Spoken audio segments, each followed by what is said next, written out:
Durante más de un siglo y medio, una fuerza militar dominó los campos de batalla de Europa de una forma que roza lo increíble, los tercios españoles.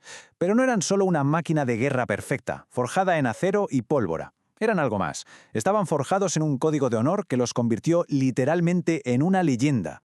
Para que nos hagamos una idea de lo que estamos hablando, pongamos las cosas en perspectiva. La famosísima Guardia Imperial de Napoleón, ¿cuánto duró en la cima? Unos 15 años. La temible Wehrmacht alemana en la Segunda Guerra Mundial, apenas una década. Los tercios mantuvieron su hegemonía militar más de 150 años. Esto sencillamente no es normal, es algo excepcional en toda la historia. Entonces, la pregunta es obligada. ¿Cómo fue posible? ¿Cuál era el secreto? Y no, la respuesta no está solo en sus tácticas revolucionarias o en sus armas, aunque eran punteras. Su verdadera arma secreta era algo invisible, algo que latía en el corazón de cada soldado. Para entender esa arma, tenemos que meternos en su cabeza. Y lo primero que hay que comprender es que para ellos ser soldado no era un trabajo, era casi una religión, una auténtica vocación. Mirad esta frase. Es de Pedro Calderón de la Barca, que no solo fue un genio de la literatura, sino que también sirvió en los tercios. Él lo sabía de primera mano. La milicia es una religión de hombres honrados. Esto no es una metáfora poética, ¿eh? Es la descripción más precisa que existe de su mentalidad.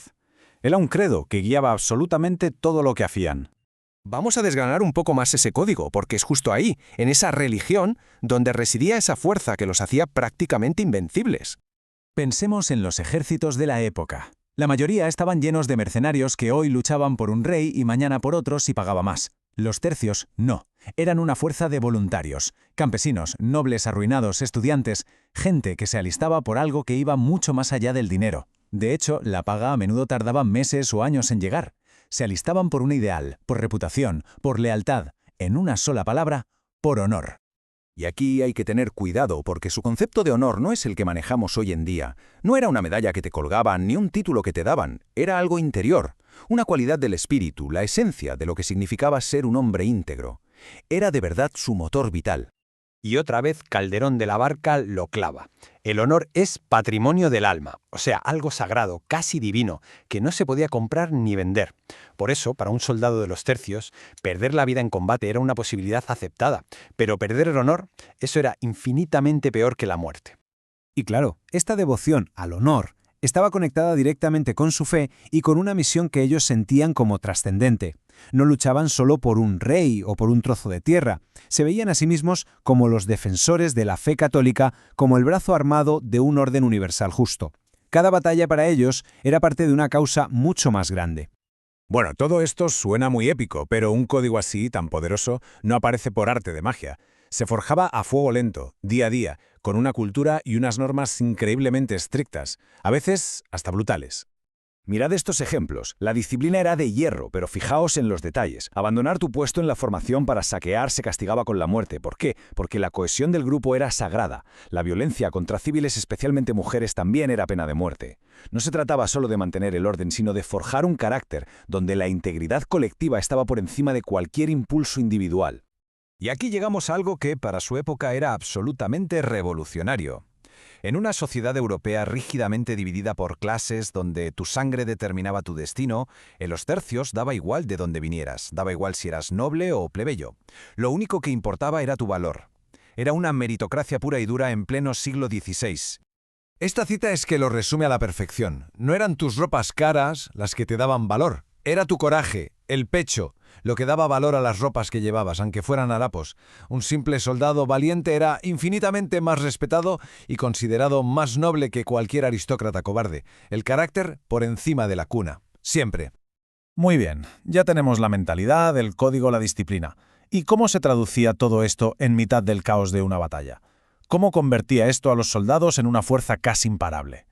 Pues se traducía en formaciones como el famoso erizo de acero, ese muro de picas impenetrable del que salía el fuego de los arcabuces. Eso no es solo una buena idea táctica, eso solo es posible si cada hombre confía ciegamente en el que tiene al lado. Es una manifestación física de su disciplina, de su unidad y de su voluntad de no retroceder ni un paso. Era su código de honor hecho táctica militar. Pero, y esto es lo más increíble de todo, la prueba definitiva de su honor no llegó en una de sus incontables victorias, llegó en su derrota más famosa. La manera en que se enfrentaron a su final es lo que, de verdad, selló su leyenda para siempre. Nos vamos a Rocroi, año 1643. Este día marca el fin de la fama de invencibles de los tercios, pero a la vez el nacimiento de su leyenda inmortal. La situación es un infierno. Están completamente rodeados por el ejército francés. Son muchísimos menos, y la artillería enemiga los está masacrando sin piedad. No hay ninguna esperanza, cero. Y en ese momento, el general francés, admirado por su increíble valor, les ofrece una rendición con todos los honores, una salida digna. Y la respuesta que dieron pasó a la historia. La rechazaron. Para ellos la supervivencia no era una opción si implicaba la más mínima sombra de deshonor. Prefirieron la muerte a la rendición. Así que el punto clave es este. Con la batalla ya perdida, formaron su último cuadro, su último erizo de acero, y lucharon hasta que no quedó prácticamente nadie en pie. Aquel día, sí, murió la fama de los tercios invencibles, pero nació algo mucho más grande, la leyenda eterna de su honor. Pero la historia, por supuesto, no acaba en Rocroi. El legado de los tercios va mucho más allá de una batalla, y su influencia, de hecho, llega hasta nuestros días. Fueron ellos quienes crearon el molde del ejército profesional moderno, el que luego todos los países copiarían. Inspiraron a algunos de los mayores genios de la literatura universal, que como Cervantes o el propio Calderón sirvieron en sus filas, y nos dejaron un recordatorio muy potente, que su mayor tesoro no fue el oro que venía de América, sino un conjunto de valores, la lealtad, el valor y, por encima de todo, el honor. Y todo esto nos deja con una última reflexión. La historia de los tercios no se sostiene solo por sus muchísimas victorias, sino por un código que supieron mantener intacto incluso en la derrota más absoluta. Y eso nos hace preguntarnos, ¿se mide la verdadera grandeza en la cantidad de batallas ganadas o en la capacidad de mantener la integridad cuando ya no queda absolutamente nada por lo que luchar?